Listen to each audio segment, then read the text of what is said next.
इस कहानी की शुरुआत एक ऐसे संसार से होती है जहाँ कभी वॉर डीमन का एक शक्तिशाली समुदाय रहता था। ये वॉर डीमन स्वर्ग के नियमों को नहीं मानते थे और देवताओं का सम्मान भी नहीं करते थे। उनके इस अहंकार के कारण देवताओं ने उन्हें 5 भयंकर श्राप दिए। पहला, उनका रक्त हमेशा उग्र और अशांत रहेगा। दूसरा, वे कभी दर्द महसूस नहीं कर पाएंगे। और तीसरा, उन्हें कभी सच्चा आराम नहीं मिलेगा। और चौथा, वे दुनिया के रंग नहीं देख पाएंगे। पांचवा, हर भोजन उन्हें सड़े हुए स्वाद जैसा लगेगा। यह दंड लगभग 1000 वर्ष तक चलने थे, लेकिन समय पूरा होने से पहले ही स्वर्ग और अर्थ को जोड़ने वाली सीढ़ी वहीं पर टूट जाती है और देवता इस धरती से गायब हो जाते हैं। अपने श्राप से मुक्ति पाने के लिए वॉर डीमन जिनमू ट्री को ढूंढना शुरू करते हैं। उनको इस चीज़ का विश्वास होता है कि जिनमू ट्री के पवित्र बीज से शायद वो लोग अपने श्राप से मुक्ति पा लेंगे। लेकिन प्रॉब्लम ये थी कि जिनमू ट्री को बड़ा होने में लगभग 10 वर्ष लगते हैं। तो इसीलिए वॉर डीमंस ने बहुत सारे इंसानों की लगभग जान ली ताकि जिनमू ट्री की ग्रोथ को इंक्रीज़ कर सके। लेकिन प्रॉब्लम ये बनी कि फॉक्स क्लैन और ह्यूमन क्लैन ने इसका खुल के विरोध किया और इस चक्कर में वॉर डीमन की और ह्यूमन क्लैन और फॉक्स क्लैन की लड़ाई हो गई। कहानी आगे बताती है कि अगर कोई वॉर डीमन को मनुष्य के रूप में पुनर्जन्म लेना होता है तो उसे अत्यंत कठिन परीक्षाओं का सामना करना पड़ता है। उसकी त्वचा उतारी जाती है, मांस काटा जाता है और हड्डियां साफ की जाती है। रक्त बदला जाता है और हृदय निकालकर नया जीवन दिया जाता है। इन परीक्षाओं के दौरान जीवित रहने की संभावना बहुत कम होती है, इसलिए उन्हें अपने किसी निकट संबंधी के साथ रक्त बंधन करना पड़ता है।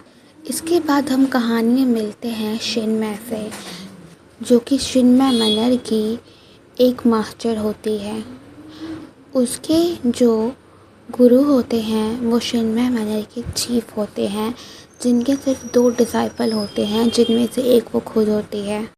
वे जेल में बंद हुए लू हुआन नामक कैदी से मिलने आती है।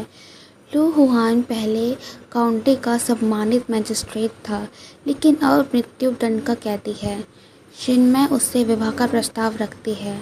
कारण ये है कि उसके भाग्य में बहुत सारी प्रॉब्लम है। कहते हैं कि जब तक वो 3 विवाह नहीं कर लेती तब तक उससे शादी करने वाले वर की हमेशा मृत्यु होगी, ऐसा उसके गुरु ने उसको कहा था।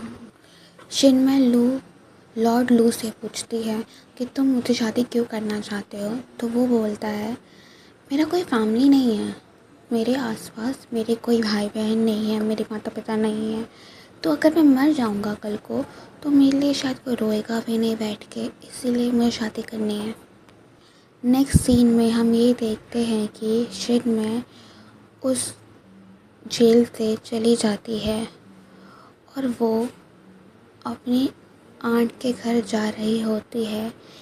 फिर हम लोग नेक्स्ट सीन में देखते हैं कि लॉर्ड लू जेल के अंदर बैठा होता है और एक सिपाही उसके पास आता है और बोलता है कि शिनमय का जन्म लगभग 9 सितंबर को हुआ था।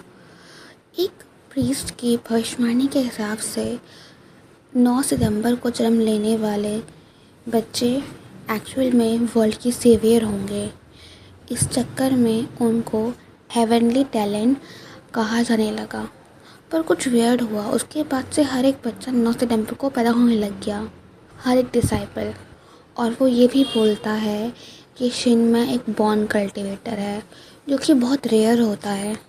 नेक्स्ट सीन में हम लोग देखते हैं कि शिनमय को पता चलता है उसकी आंट की डेथ हो चुकी है, जिसको देखकर वो बहुत सैड हो जाती है। फिर हम देखते हैं कि शिनमय एक रेस्टोरेंट के अंदर जाती है, जिसके अंदर बहुत सारे बुढ़े लोग बैठे हुए होते हैं। वो उनसे मिलके खुश होती है।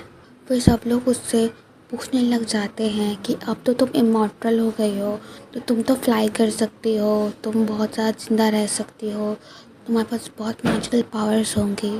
तो वो हंस के मना कर देती है। फिर हम देखते हैं कि एक और बुड्ढी बोलती है कि इमॉर्टल्स अब कभी भी डीटी या फिर गॉड्स नहीं बन सकते, क्योंकि स्वर्ग और धरती को जोड़ने वाली सीढ़ी टूट चुकी है। तो वो बस कुछ मैजिक ट्रिक कर सकते हैं और नॉर्मल इंसानों से कुछ साल और ज़िंदा रह सकते। जो शिनमय होती है वो लॉर्ड लू के बारे में उन लोगों से पूछती है, तो वो लोग बोलते हैं कि जो लॉर्ड लू है वो बहुत घटिया इंसान है। लगभग 6 महीने पहले हमारी वी कंट्री की नेबरिंग कंट्री में एक बहुत बड़ा कैटास्ट्रॉफिक फ्लड का आया था। उस फ्लड के चक्कर में वहाँ के ऑलमोस्ट हाउस होल्ड बर्बाद हो गए थे। उस नेबरिंग कंट्री की जो लोग थे उनकी लाशों का पहाड़ बन चुका था। मुश्किल से मुश्किल 10,000 हाउस होल्ड बचे होंगे, लेकिन वहाँ पर भूखमरी इतनी हो गई थी कि वहाँ के लोगों तो आधे भूखमरी से मर गए और आधे बीमारी से मर गए। इस बात का जब इम्पीरियल पैलेस को पता चला तो उसने एक इम्पीरियल ऑर्डर को इशू किया कि वहाँ के जो मर्चेंट्स हैं वो ग्रेन्स के प्राइस को इंक्रीज़ नहीं कर सकते। इवन वो उस प्राइस से हाफ प्राइस में ग्रेन्स को बेचेंगे, जिससे कि लोग वहाँ पर खाना खरीद के खा सकते हैं। लेकिन लॉर्ड लू ने सबसे अपोजिट किया। उन्होंने मर्चेंट को अलाउ कर दिया कि वो ग्रेन्स किसी भी प्राइस पे बेच सकते हैं, जिसके चक्कर में वहाँ के आधे से ज़्यादा लोग भूखमरी से मर गए। सीन में हम लोग देखते हैं कि वापस से शिनमय लॉर्ड लू के जेल में जाती है और कहती है, मैंने डिसाइड कर लिया कि अब मैं तुमसे ही शादी करूँगी। तो लॉर्ड लू कुछ नहीं कहता और वो बस इतना कहता है, ठीक है। और लॉर्ड लू शिनमय को एक प्रोटेक्टिव ब्रेसलेट भी देता है। नेक्स्ट सीन में हम लोग देखते हैं कि शिनमय और लॉर्ड लू की शादी हो रही होती है, बहुत ही ग्रैंड तरीके से। शिनमय लॉर्ड लू को बोलती है कि मैं वापस माउंटेन्स में जा रही हूँ जहाँ से मैं आई थी, क्योंकि मेरे फैमिली का जो मैटर था वो अब ख़त्म हो चुका है। तो लॉर्ड लू से बोलता है कि जब तुम माउंटेन पर जा ही रही हो तो मेरे घर से होते हुए जाओ, वहाँ पर जो फ्लावर्स रखे हैं उन फ्लावर को तुम अपने साथ ले जाओ। फिर हम देखते हैं कि शिनमय को लॉर्ड लू के घर पे 2 अननोन बच्चे नज़र आते हैं। नेक्स्ट सीन में हम लोग देखते हैं कि लॉर्ड लू जेल में बैठा हुआ होता है।